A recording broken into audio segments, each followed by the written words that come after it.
unravel the mineral deal with Ukraine and the support there for Ukraine in its continued effort there in the war. And of course, we're hearing reaction from different lawmakers, including the representative out of Tennessee, Tim Burchett, saying, job well done by Donald Trump and our VP, J.D. Vance.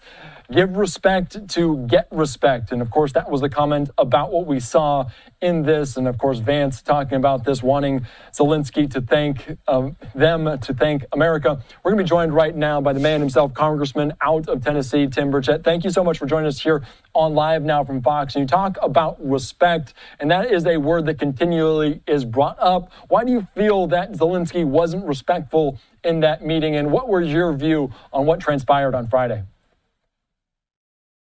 He was given $250 billion plus dollars and who knows what technology and advice throughout this thing. And he should have come to America hat in hand. He should have read the room. Trump's a negotiator. He deals with Teamsters, for goodness sakes. This guy ain't nothing compared to them, I can assure you.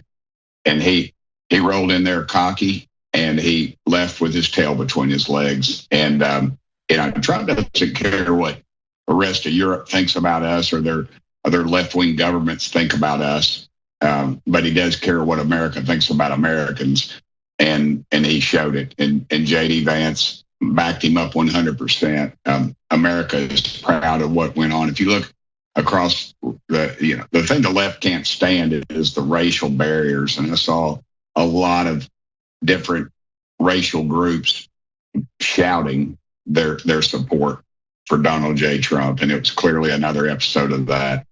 And I couldn't be, that's what we voted for. I have not voted for one red cent, as you know, for money for Ukraine. It's not our dadgum war. Europe wants to step up. They're talking like they are now, and I see a few so-called country music stars are getting involved in it. Let them. The taxpayers are through funding this war for the war pimps and the rest of them, and it's time for us to get out. And Zelensky